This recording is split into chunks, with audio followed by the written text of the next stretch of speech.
Hello guys, in this video, I will show you how to get your Binance recovery phrase quickly and safely in 2025. So step 1, open the Binance app and log into your account. Make sure that your app is updated to the latest version to access all features. Step 2, tap on your profile icon in the top left corner and then go to security.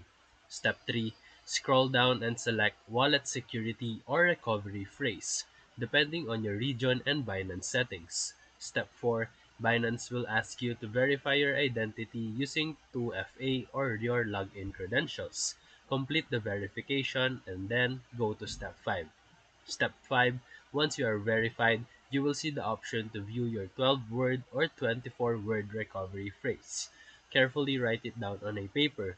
Do not screenshot or store it digitally because that is too risky. Step 6, store the written phrase in a secure, offline location. This phrase is the key to restoring your Binance wallet if you lose any access. So if this video helped you, feel free to like and subscribe for more quick tutorials, reviews, and comparison videos. Thank you for watching.